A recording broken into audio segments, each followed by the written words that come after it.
இப்போ அந்த ஈசாங்கிற ஒரு பேர் இருக்கிறதுனால தான் அதை ஒன்றும் பண்ண முடியாது அப்படிங்கிறதுனால அந்த விவசாயிகளை பிரித்து விடாமல் ஒத்துமையாக கட்டுக்கோப்பாக கொண்டு போயிட்டுருக்காங்க. அதனால தான் இது ஒரு சிறப்பான ஒரு நிறுவனமாக போயிட்டுருக்கு. தென்னை வளர்ச்சி வாரியத்தினுடைய மெட்ராஸ் ஆஃபீஸ் தான் இருக்குது. மெட்ராஸில் தென்னையும் இல்லை, ஒன்றும் இல்லை, ஆஃபீஸ் மட்டும் அங்கே வச்சு செயல்பட்டுட்டு எங்களுக்கு எந்த தொடர்பும் இல்லாமல் இருந்தாங்க. இப்போ அதை பெருமுயற்சி பண்ணி பல இடங்களில் முயற்சி பண்ணி இப்போ கோயம்புத்தூரில் கொண்டு வந்து ஆஃபீஸ் போட வச்சுருக்க. போன மாதம் ஆஃபீஸ் அங்கே திறந்துருக்காங்க. அந்த ஒரு பெருமை ஈசாப் தான் சார். அதாவது இப்போ வந்து இப்போ 20 கோடி வரைக்கும் ட்ரான்சாக்ஷன் பண்ணியிருக்கிறோம். அதை 100 கோடி ஒவ்வொரு ஆண்டும் பண்ணி 100 கோடி ஆக்கணுங்கிறது எங்களுடைய இலக்கு. அதாவது பிஸ்னஸ் வந்து 100 கோடி ஆக்கி, அதாவது தமிழ்நாட்டில் இப்போவே தமிழ்நாட்டில் முதன்மையான எஃப்இஓ தான் வெள்ளிங்கிரி உழவர்.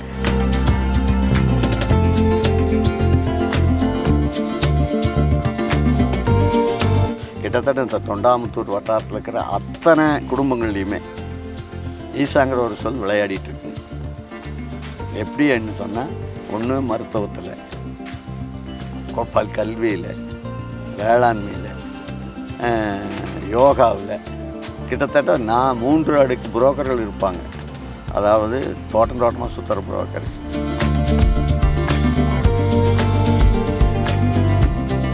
அந்த வேலையில் உங்களுக்காக ஒரு 50 விஷயம் சேர்த்து கொடுக்க முடியும், கேட்டு வாங்கி கொடுக்குறேன், 50 விஷயம் சேர்த்து கொடுக்க முடியும்னு சொல்லுவாங்க. அப்புறம் அடுத்த வியாபாரிகிட்ட அடுத்த புரோக்கர் நம்மகிட்ட வருவேன். அவன் என்ன சொல்லுவான்னா, அன்றைக்கி 22 தான் இருக்குது, அவ்வளோதான் கொடுக்க முடியும்னு சொல்லுவாங்க. ஆனால் ஆக்சுவலாக அன்னத்தோட ரேட்டு வந்து 23, 25 வரைக்கும் இருக்கும்.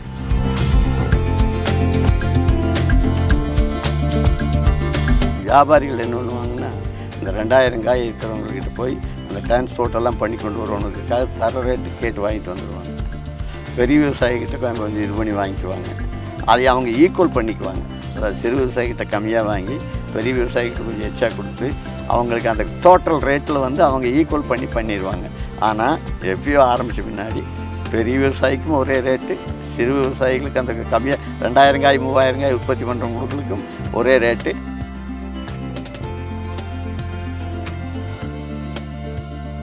யோகேஸ்வராய மகாதேவாய த்ரயம்பகாய திரிபுராந்தகாய.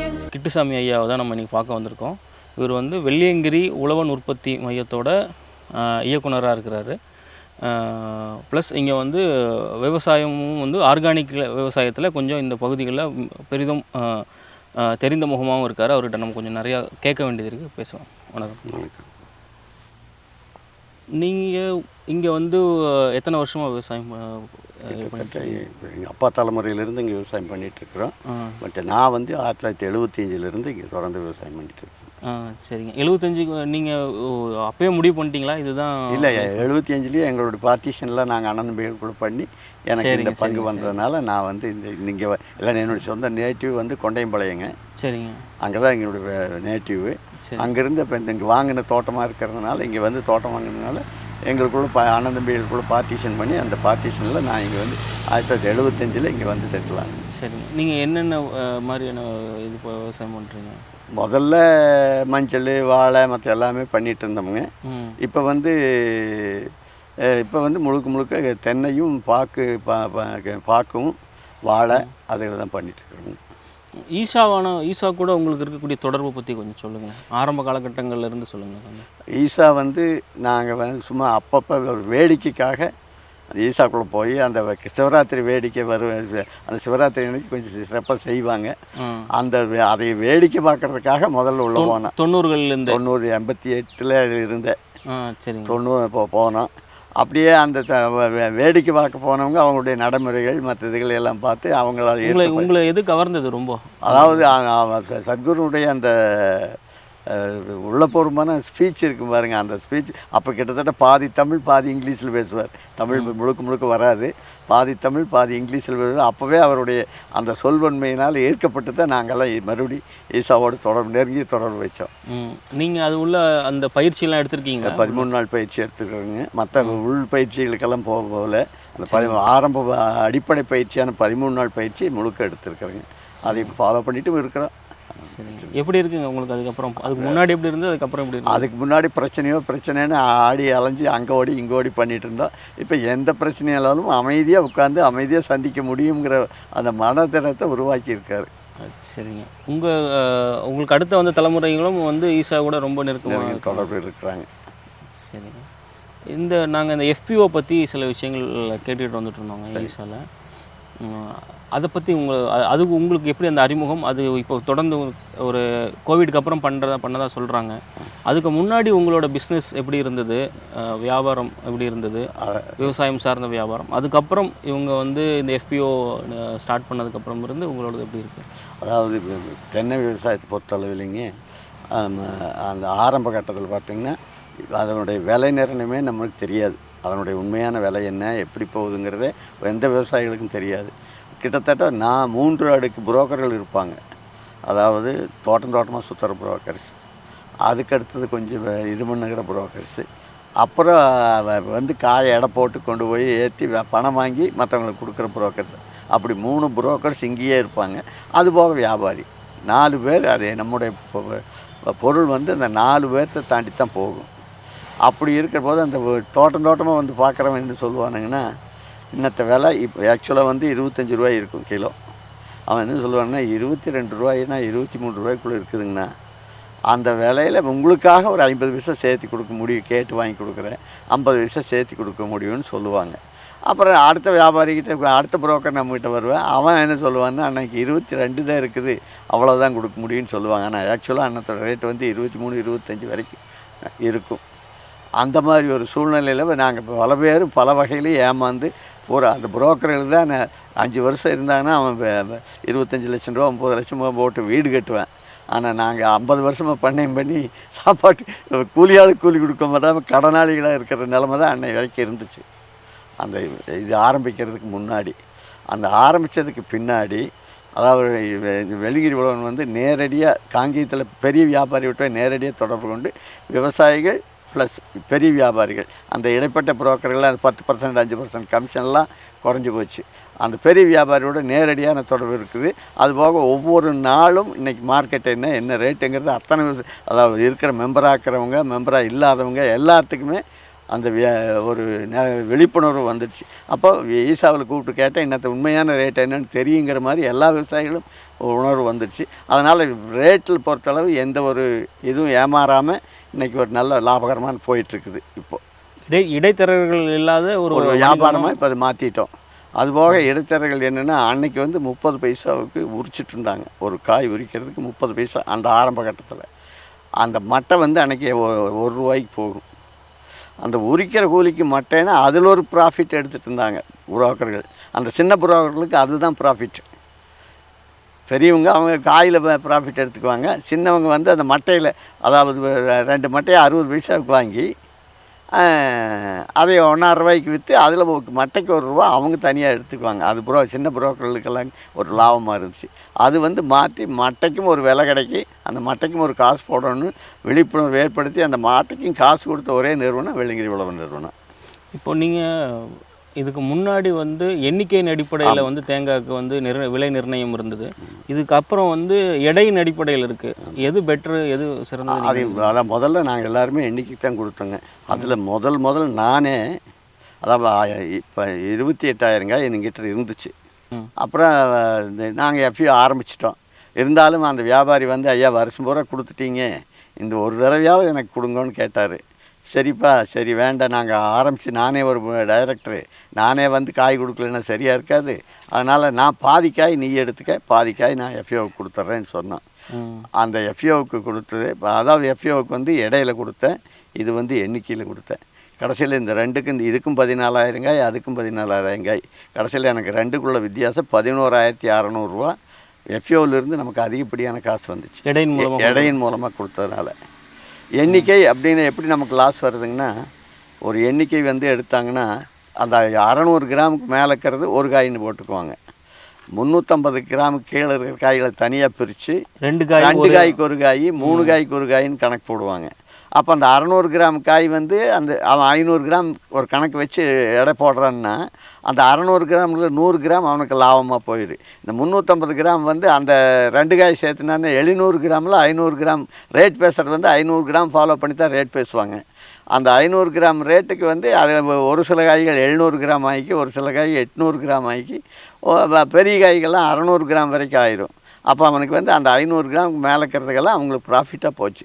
அந்த வகையில் அவங்க ப்ராஃபிட் எடுத்துறதுனால தான் நமக்கு வந்து அந்த எடைக்கு கொடுக்குறதா மிகப்பெரிய சிறப்பு அப்படிங்கிற ஒரு சூழ்நிலை கொண்டு வந்தது அந்த எண்ணிக்கையினுடைய லாஸ் தான். இப்போ எண்ட் யூஸராக இருக்கக்கூடிய வாங்கி உபயோகிக்கக்கூடிய கன்சியூமருக்கு இது வந்து விலையேற்றம் வழிவகுக்குமா? இல்லைங்களா, இப்போ அவங்களுக்கு இந்த புரோக்கருக்கு போய் அந்த புரோக்கருக்கு இது மொத்த வியாபாரிகிட்ட இருந்து அந்த சைடில் ஒரு 2-3 பேர் நின்று அது கடைக்கு வர்றது. இப்போ அது இல்லை, அது நேரடியாக நாம் அதாவது இப்போ வந்து நாங்கள் கன்சியூமருக்கு நேரடியாக கொடுக்குறது இல்லைங்க, நாங்கள் மொத்த வியாபாரிகளுக்கு மட்டும்தான் கொடுத்துட்ருக்குறோம். இன்னும் வருங்காலத்தில் மொத்த வியாபாரிகள் மட்டும் நேரடியாக கன்சியூமர்களுக்கே கொடுக்கணுங்கிற ஒரு திட்டத்தை வச்சு தான் செயல்பட்டுருக்குறோம். அந்த வாட்டு மற்ற இதுகளுக்கெல்லாம் இது பண்ணி அந்த கன்சூமர்களுக்கே நேரடியாக போகும்போதுங்கன்னா இந்த 20% கமிஷனுமே பாதி அவங்களுக்கு போயிடும். நமக்கு 10% கிடைக்கும், லாபமாக கிடைக்கும். அவங்களுக்கும் 10% குறைச்சா கொடுக்கலாம். நேரடியாக கன்சூமர்களுக்கு போகணுங்கிற முயற்சி தான் இப்போ அந்த அடிப்படையில் தான் இப்போ ஒர்க்குகளாக நடந்துகிட்ருக்குதுங்க. அது நிச்சயமாக கூடிய விரைவில் ஒரு சிறப்பான ஒரு திட்டத்துக்கு செயல்படுத்துவோம். அதை அந்த கொரோனா காலத்தில் ஆரம்பித்தோம். நேரடியாக அப்பார்ட்மெண்ட்டு அங்கேயும் இங்கேயும் கொண்டு போய் நேரடியாக கொடுத்து அதை கன்சூமர்களுக்கு டைரெக்டாக கொடுத்து நாமளும் 10% கம்மியாக கொடுக்கலாம், நம்மளுக்கும் 10%. இந்த இடைத்தரகர்கள் 20% அதிகமாக வைக்கிறாங்க. அந்த 20% நாமளும் 10% லாபம் சம்பாரிச்சிக்கலாம், கன்சூமருக்கும் 10% குறைவாக கிடைக்குங்கிற திட்டத்தோடு ஆரம்பித்தவங்க. அது வந்து கொரோனா பீரியடில் ஒவ்வொரு இதுலேயும் கொண்டு போய் கொடுத்து எல்லாம் பண்ணினோம். அது இப்போ நல்ல லாபம் இதாக தான் போயிட்டு இருந்ததுங்க. ஆனால் ஆள் பற்றாக்குறை, நிர்வாகத்தில் கொஞ்சம் சிக்கல், இதெல்லாம் ஆளுகள்லாம் நிறைய வேணும், வண்டி வாகனங்கள் வேணும். அந்த இதில் சரி இனி இப்போ திட்டத்தையே ஒரு முறையான அது ஒரு வழிபாட்டியாக வச்சுட்டு ஒரு முறையான திட்டத்தை தீட்டி அதை வந்து செயல்படுத்துறதுக்கு உண்டான அடிப்படை இதெல்லாம் வேலை நடந்துகிட்ருக்குது. அது அந்த நிர்வாகத்தில் அந்த நடந்துச்சுன்னா சிறப்பாக கொண்டு போயிடுவோம். இப்போது இந்த FPO நீங்கள் வந்து ஆரம்பிக்கிறதுக்கு முன்னாடி சிறு குறு விவசாயிகள்லேருந்து அவங்களோட வருமானம் எந்த அளவுக்கு இருந்தது? அதாவது நான் சொல்கிறது ஒரு ஆண்டிற்கு வருமானம் எந்த அளவு இருந்தது? FPOக்கு அப்புறம் எப்படி இருக்குது ஸ்டார்ட் பண்ணதுக்கு அந்த வெள்ளியங்கிரி உழவன் உற்பத்தி நிலையம்? அதாவது சிறு குறு விவசாயிகள் வந்து அந்த வியாபாரிகள் என்ன பண்ணுவாங்கன்னா, இந்த 2000 காய் இருக்கிறவங்கக்கிட்ட போய் அந்த டிரான்ஸ்போர்ட்டெல்லாம் பண்ணி கொண்டு வரவங்களுக்காக தர ரேட்டு கேட்டு வாங்கிட்டு வந்துடுவாங்க. பெரிய விவசாயிகிட்ட கொஞ்சம் இது பண்ணி வாங்கிக்குவாங்க. அதை அவங்க ஈக்குவல் பண்ணிக்குவாங்க. அதாவது சிறு விவசாயிகிட்ட கம்மியாக வாங்கி பெரிய விவசாயிகிட்ட கொஞ்சம் எச்சா கொடுத்து அவங்களுக்கு அந்த டோட்டல் ரேட்டில் வந்து அவங்க ஈக்குவல் பண்ணிடுவாங்க. ஆனால் FPO ஆரம்பித்த பின்னாடி பெரிய விவசாயிக்கும் ஒரே ரேட்டு, சிறு விவசாயிகளுக்கு அந்த கம்மியாக 2000 காய் 3000 காய் உற்பத்தி பண்ணுறவங்களுக்கும் ஒரே ரேட்டு. அதே மாதிரி சிறு விவசாயிகளுக்கு வந்து போடுறக்கு ஆளுகளே போக மாட்டாங்க. ஆளுகளை எக்காந்து கூட போய் அந்த 2000 காய்க்காக ஒரு பொழுதுக்கும் போய் வேலை செய்யணுமே அப்படின்னு சொல்லிட்டு ஆட்களே போக மாட்டாங்க. ஆனால் இன்றைக்கி வெள்ளியங்கிரி உழவன் ஆரம்பித்ததுக்கு பின்னாடி வரிசையாக கம்ப்யூட்டரில் லிஸ்டில் அடிப்படையில் ஒவ்வொரு விவசாயிகளுக்கும் சிறு விவசாயியாக இருந்தாலும் சரி, பெரிய விவசாயியாக இருந்தாலும் விலை ஒரே மாதிரியான விலையும் ஒரே மாதிரி போடுறதும் வந்து அந்த 100 காய் அவனுக்கு போட்டு கொடுக்கணும்னாலும் அவனுக்கு போட்டு தான் அடுத்த விவசாயம் அந்த 60 நாள் ஆயாச்சுன்னா ஒரு விவசாயம் சிறு விவசாயம் இருந்தாலும் இந்த ஆளுக்கு போய் அங்கே வெள்ளியங்கிரி உழவன் விடுதலையே ஆளுக்கு இருக்கிறதுனால அவங்க வந்து அந்த 100 காய் போடுறவங்க ஒட்டு போட்டு பெரிய வியாபாரியெல்லாம் தொலாவிட்டு போயிட முடியாதுங்க. அந்த 100 காய் போடுறவங்களுக்கும் வரிசைப்படி போட்டு கொடுக்கணும். அந்த 50,000 காய் போடுறவங்களுக்கும் அந்த வரிசைப்படி போடுறதுனால அந்த சிறு விவசாயிகள் இப்போ நிம்மதியாக இருக்கிறாங்க. விவசாயிகளுக்கு பெரிய லாபமே இல்லாட்டியும் கூட அவங்களுடைய நிம்மதி என்னென்னா, இன்றைக்கி நாம் தேங்காயை மட்டும் உற்பத்தி பண்ணிகிட்டு இருந்தால் போதும், வேறு எதையுமே நாம் பார்க்க வேண்டியதில்லை. 60 நாளைக்கு ஒரு FPO காய் போட்டுருவாங்க, விலை பேசிடுவாங்க. அவங்களுடைய ஒப்புதலோட விலை மட்டும்தான் கேட்பாங்க. இந்த மாதிரி இந்த விலைக்கு இன்றைக்கி மார்க்கெட் இருக்குது, நீங்கள் வந்து கொடுக்கலாமா அல்லது 10 நாள் கழித்து கொடுக்கலாமான்னு கேட்பாங்க. 10 நாள் கழித்து கொடுக்கலாம்னா சரி வச்சுருங்கன்னு சொல்லிடுவாங்க. இல்லை இன்றைக்கி இப்போ வியாபாரத்தை உரிச்சிருங்க அப்படின்னு சொன்னால் அவங்களே போய் ஆள் விட்டு உரிச்சிருவாங்க. உரித்து வியாபாரிக்கு ஏற்றி விட்டு அப்புறம் அவங்களுக்கு வேலையே வந்து எடை பார்க்குறது ஒன்று மட்டும்தான். அந்த எடை பார்க்குற மட்டும் வேலை மட்டும், அதாவது உற்பத்தி பண்ணுறது எடை பார்க்குறது 2 மட்டும்தான் அவங்களுடைய தொழில். பாக்கி பேங்க் அக்கௌண்ட்டில் அந்த உரித்து காய் போனால் 5ஆவது நாள் பேங்க் அக்கௌண்ட்டுக்கு காசு அனுப்பிச்சிடுவாங்க, போயிடும்.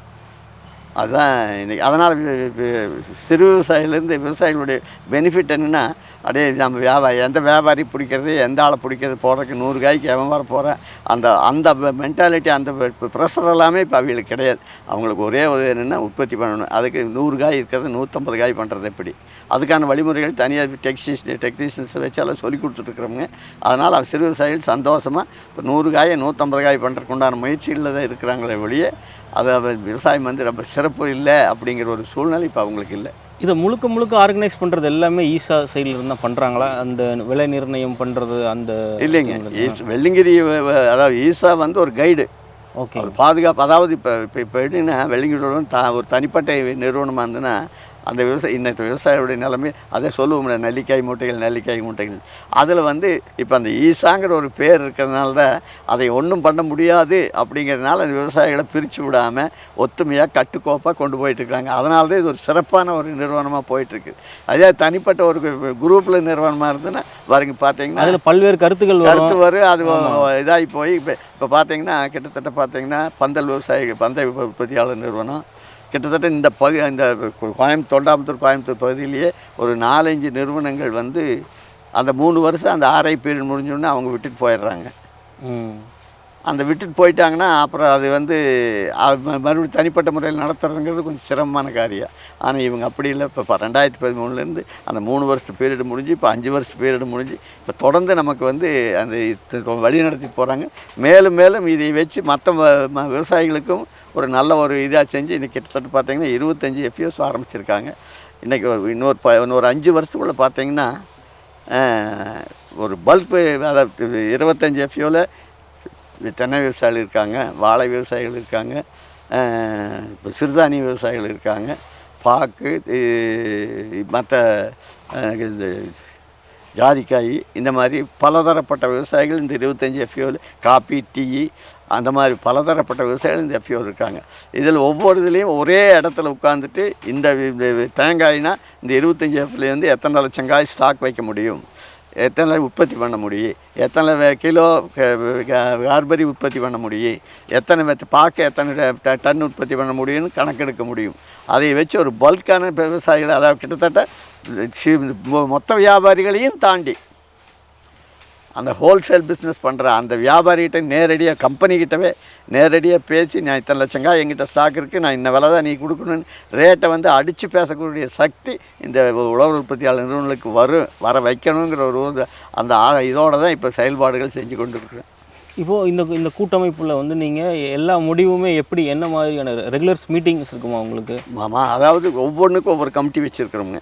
தேங்காய் அப்படின்னு பார்த்தா அதுக்கு ஒரு 4 பேர் கொண்ட ஒரு கமிட்டி. இந்த 13 பேர் இருக்கிற டைரக்டர்ஸில் தேங்காய்னா தேங்காய்க்கு ஒரு கமிட்டி, வாழைனா வாழைக்கு ஒரு கமிட்டி, காய்கறினா காய்கறிக்கு ஒரு கமிட்டி. அந்த கமிட்டிகள் ஒவ்வொன்றும் தனித்தனியாக, ஏன்னா எல்லா கமிட்டியும் ஒருத்தரே இப்போ இது பண்ணிகிட்டு இருந்தால் சரியாக வராதுங்கிறதுக்காக தனித்தனியாக கமிட்டிகளை பிரிச்சுருக்குறோம். இப்போ தேங்காய்னா நான் என்னுடைய தலைமையில் 4 பேர், வாழைனா விஜயகுமார் தலைமையில் 4 பேர், அப்படி ஒவ்வொரு கமிட்டிக்கும் ஒவ்வொரு 4 பேர் டைரக்டர்ஸ் வந்து இருக்காங்க.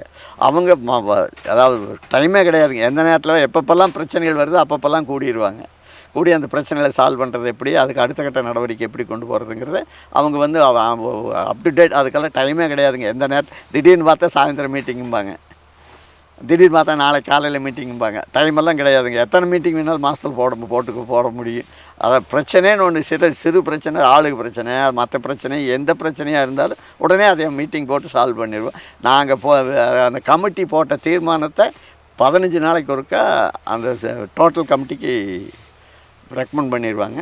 அப்புறம் அவங்க தீர்மானம் போட்டு அவங்க நல்லது கெட்டது அதில் செயல்படுத்தலாமா வேண்டாமா, அதில் என்னென்ன குறைகள் இருக்கான்னு அதில் ஆராய்ஞ்சு முடிவெடுத்து அதெல்லாம் செயல்படுத்துவோம். இப்போ இந்த தேங்காய் உரிக்கிற மாதிரியான சில ஆக்டிவிட்டீஸ்க்கெலாம் மேன் பவர் கொடுக்குறாங்கன்னு சொல்கிறாங்களே, உண்மையாது? மேன் பவர் அவங்க கொடுக்கறது இல்லைங்க. அவங்க எந்த இதுவுமே, அதாவது மிகப்பெரிய இந்த திட்டத்தை இப்படி செயல்படுத்தலான்னு சொன்னோம்னா அந்த திட்டத்துக்கு சரி இது இப்படி செயல்படுத்தலாம், அதுக்கு என்னென்ன உதவிகள் என்னென்ன வேணுமோ அதிகாரிகளுடைய சப்போர்ட்டு, விஞ்ஞானிகளுடைய சப்போர்ட். அதாவது தென்னை மரத்தில் ஏதாவது கொடுக்குது வச்சுங்க, உதாரணம் உடனே நாங்கள் வந்து அதை செயல்படு மாதிரி இந்த சீக்கு இந்த நம்ம ஏரியாவில் இப்படி இப்படி இருக்குது அப்படின்னு நாம் சொன்னோம்னா அதுக்கு உடனே அவங்க வந்து காசர்கோடோ இல்லை தென்னை வளர்ச்சி வாரியமோ அதில் இருக்கிற விஞ்ஞானிகளை கூப்பிட்டு வந்து அதை பார்த்து இந்த மாதிரி இருக்குது, இதுக்கு என்ன ரெமெடி என்ன அப்படிங்கிறது பண்ணுற அந்த மாதிரி ஒரு சப்போர்ட்டுகள்லாம் ஈஸியாக நல்லா பண்ணுவாங்க. மற்றபடி மற்ற இதுக்கெல்லாம் வெளியிட போர்டு தான் சிறப்பாக செய்வாங்க. இப்போ ஈஷாவோட இந்த பணி வந்து இதை பற்றின விழிப்புணர்வு தெரியாத விவசாயிகளுக்கு போய் பெரிய லெவலில் ரீச் ஆகிருக்குன்னு நினைக்கிறீங்களா? கண்டிப்பாக ரீச் ஆகிருக்கு. ஒவ்வொரு அதாவது இந்த வட்டாரத்தில் பார்த்தீங்கன்னா கிட்டத்தட்ட இதில் வந்து 1063 விவசாயிகள் இருக்காங்க. வெள்ளிங்கிரி உழவனில் தொண்டாமுத்தூரில் வந்து 363 பேர் இருக்கிறாங்க. சிறுவாணியில் 800 பேர் இருக்காங்க. அப்படி ஒவ்வொரு இதுலேயும் பார்த்தீங்கன்னா தொண்டாமுத்தூர் வட்டாரத்திலேயே கிட்டத்தட்ட ஒரு 4000 விவசாயிகள் வந்து விழிப்புணர்வோட மெம்பர்களாக இருக்கிறாங்க. அதுங்களுக்கு எல்லாத்துக்குமே வெள்ளிங்கிரி உணவில் ரேட் பேசினாலும் வெள்ளிங்கிரி உணவில் என்ன ரேட்டுங்கிறது அந்த அத்தனை விவசாயிகளுக்கும் தெரியும். இன்னும் என்ன வேலை நடக்குதுன்னா ஒரு சீக்கே வந்து விஞ்ஞானிகளுக்கு கூப்பிட்டு வந்து இது பண்ணோம்னா வெள்ளிங்கிரி உணவில் அது செஞ்சோம்னா மற்ற எல்லா விவசாயிகளுக்கும் தெரியும். அதனால் அது மிகப்பெரிய விழிப்புணர்வாக இங்கே போயிட்டுருக்குது. சரி, வேல்யூ ஆடட் ப்ராடக்ட்ஸு வந்து என்ன மாதிரியான பண்ணுறீங்க நீங்கள்? இப்போ தேங்காய் உற்பத்தி பண்ணி நீங்கள் வந்து ஒரு பெரிய வியாபாரிகிட்ட கொண்டு விற்கிறது ஒரு ரகம். ஆமாம். இப்போ நீங்கள் அது மூலிமா வந்து வேல்யூ ஆடட் ப்ராடக்ட்ஸ் இப்போ சிறு சிறு அளவுகளில் ஆரம்பிச்சிருக்கிறவங்க. அதாவது ஆர்கானிக், அதாவது இது வந்து இந்த ஆர்கானிக்கை கொஞ்சம் டெவலப் பண்ணணுங்கிறதுக்காக இந்த ஆர்கானிக் விவசாயிகள் கிட்டத்தட்ட இன்றைக்கி 63 பேர் பதிவு பண்ணியிருக்கிறோம். குரூப் சர்டிஃபிகேஷனுக்கு இது 4வது வருஷம் போயிட்டுருக்குதுங்க. 3 வருஷம் முடிச்சிட்டோம், 4வது வருஷம் போயிட்டுருக்குது. அந்த சர்டிஃபிகேஷன் சீட்ஸ் உள்ள சீட்ஸு மற்றபடி தேங்காய் அவங்கள எல்லாத்தையும் பர்ச்சேஸ் பண்ணி இங்கே கொண்டு வந்து அதை வந்து எண்ணெயாக பண்ணி மற்ற இதுகளுக்கு நாங்களும் சப்ளை கொடுத்துட்ருக்குறோம். ஆனால் பெரிய அளவில் செய்கிறது இல்லைங்க. அதை இன்னும் கொஞ்சம் மார்ஜினாக செய்யலான்னு சொல்லித்தான் அதுக்கான அடிப்படை இதுக்கெல்லாம் பண்ணிகிட்ருக்கோம். அதாவது இப்போ பல லட்சம் காய்களை உருவாக்கணுங்கிறது முதல் நோக்கம். அது இப்போ 25 எஃப்ஓவில் கிட்டத்தட்ட 16 எஃப்ஓஸ் வந்து தென்னை விவசாயிகளோட இருக்குது. அதனால் அவங்ககிட்ட இருந்து எத்தனை பபுளுக்காக காய் வரும்னு பார்த்துட்டு அதுக்கு தகுந்த மாதிரி ஒரு பெரிய இண்டஸ்ட்ரியாக உருவாக்கணும் அப்படிங்கிற ஒரு திட்டத்தில் போயிட்டுருக்குறோமுங்க. அது சக்ஸஸ் ஆகும்னு கனவோடு போயிட்டுருக்குறோம். இப்போ தென்னை ஆராய்ச்சி மையம் ஆலியார், காசர்கோடு மாதிரி ஏரியாக்கள், அங்கே மாதிரி ஏரியாக்கள் எல்லாம் இருக்குது. அவங்க சைட்லேருந்து வர்ற இன்புட்ஸை ஈஸா இந்த மாதிரி உங்களுக்கு வந்து கோஆர்டினேட் பண்ணுறாங்க. இப்போது இந்த தென்னைனா இத்தனை பொருட்கள் இது மூலிமா தயாரிக்கலாம் அப்படின்னு ஒரு இது லிஸ்ட் இருக்குல்ல. இப்போ வாழைனா வாழையில் ஒரு 28 பொருட்கள் தயாரிக்கலான்னு இருக்குது. இப்போ அந்த மாதிரியான அந்த மாதிரியான விழிப்புணர்வு அவங்க கொண்டு வந்து உங்களுக்கு சேர்க்குறாங்க, பண்ணியிருக்காங்க. அதாவது இப்போ காசர்கோட்டில் போய் ட்ரைனிங் அங்கேயே 2 நாள் நிற்க வச்சு இதுக்கு இருக்கிற ஒரு 100-150 விவசாயிகளை கூட்டிகிட்டு போய் அங்கேயே தங்க வச்சு 2 நாள் ட்ரைனிங் கொடுத்து எல்லாம் ஈஸா பண்ணாங்க. ஆமாம், இல்லை ஈஸான்னா உழவன் வெள்ளியங்கிரி உழவனுடைய மூலமாக ஈஸா ஆரையாக இருக்கிறதுனால அவங்களுடைய பஸ்ஸில் தான் போயாகணுங்க. அவங்க தான் அதுக்கான ஏற்பாடுகள் பண்ணி கொண்டு போய் காசர்கோட்டில் இது பண்ணாங்க. அதாவது மெட்ராஸில் இருந்த தென்னை வளர்ச்சி வாரியத்தினுடைய மெட்ராஸ் ஆஃபீஸில் இருந்து மெட்ராஸில் தென்னையும் இல்லை ஒன்றும் இல்லை, ஆஃபீஸ் மட்டும் அங்கே வச்சு செயல்பட்டுட்டு எங்களுக்கு எந்த தொடர்பும் இல்லாமல் இருந்தாங்க. இப்போ அதை பெருமுயற்சி பண்ணி பல இடங்களில் முயற்சி பண்ணி இப்போ கோயம்புத்தூரில் கொண்டு வந்து ஆஃபீஸ் போட வச்சுருக்கேன். போன மாதம் ஆஃபீஸ் அங்கே திறந்துருக்காங்க.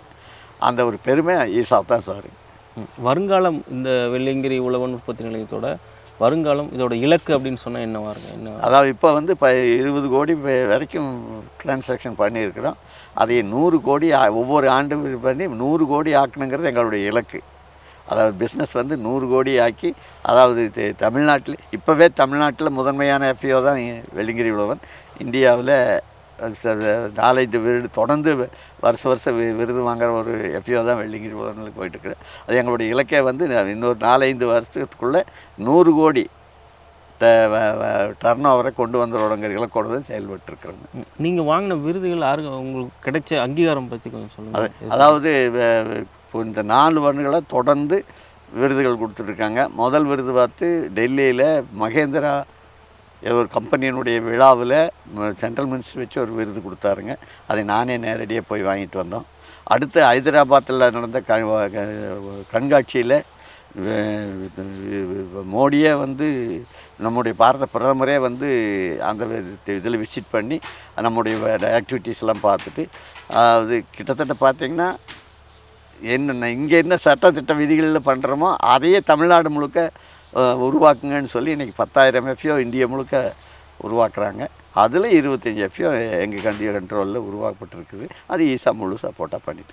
இப்போ இந்த எஃபிஓ தாண்டி உங்களோட ஈஷாவோட இங்கே இருக்கக்கூடிய மக்களுக்கு ஈஷாவோட தொடர்பு நிறைய மாற்று விமர்சனங்கள்லாம் வருது, பார்த்துட்ருக்கோம் மீடியாவில்.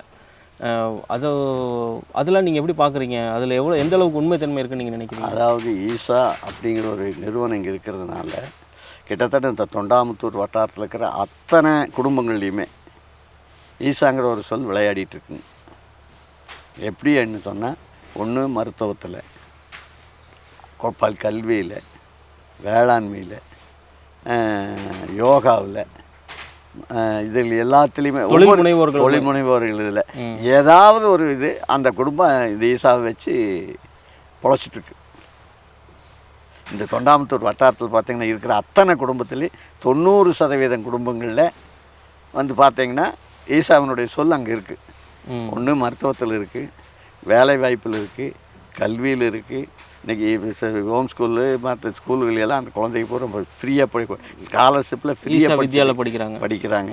அந்த மாதிரி கல்வியில், வேலை வாய்ப்பில், யோகாவில் எல்லாத்துலேயும் பார்த்திங்கன்னா ஒவ்வொரு வீட்லேயும் அந்த ஈசாங்கிற ஒரு அந்த சொல் வந்து சொல்லாடலாம் அதன் மூலிமா பயன்பெற்று கம்ப்ளீட்டாக பயன்பட்டவங்களாக இருப்பாங்க. இன்னைக்கு கிட்டத்தட்ட பார்த்தீங்கன்னா வேலை வாய்ப்புலேயும் மட்டும் கிட்டத்தட்ட 2-3 பேர் இந்த வட்டாரத்திலிருந்து பயன்பட்டுருக்குறாங்க. அந்த மாற்று கருத்து, மாற்று விமர்சனங்கள் எப்படி பார்க்குறீங்க? மாற்று விமர்சனங்கள் அதாவது ஒரு தனிப்பட்ட நபருடைய வேறு யாருக்குமே அந்த விமர்சனங்கள் இல்லைங்க. ஒரு தனிப்பட்ட நபர் அவர் வந்து இவ்வளோ பெரிய விஷயம் பண்ணியிருக்காருன்றப்போ அது வர்ற இயல்புங்க. அதாவது அதை வந்து பண்ணித்தான் அதாவது எப்போவுமே காய்ச்ச மரத்துக்கு கல்லடின்னு சொல்லுவாங்க. அந்த மாதிரி அது காய்ச்சிட்ருக்குது, அதை கல்லடிக்கத்தான் செய்வாங்க. அதுவும் ஒரு படிக்கட்டாக வச்சு போயிட்டுருக்க வேண்டியது. அது உங்களுடைய எதிர்ப்பும் வந்து நமக்கு ஒரு படிக்கட்டு ஒரு வகைக்கு. அதாவது எதிர்ப்பு இல்லாத இருந்தால் எந்த நிறுவனமும் வளராது, எந்த ஒரு இதுவும் வளர முடியாது. இப்படி ஒரு எதிர்ப்பு இருந்தால் மட்டும்தான் நாமளும் ஜாக்கிரதையாக நம்ம தப்பு பண்ணால் விமர்சனத்துக்குள்ளாயிருவோன்னு கொஞ்சம் கொஞ்சமாக அதையெல்லாம் களைஞ்சி சிறப்பாக கொண்டு போகிறதுக்கு அவங்களுக்கு இதுவும் ஒரு உதவிகரமாக இருக்குது. சரி, ரொம்ப நன்றிங்க. சரி, பேசுகிறேன்.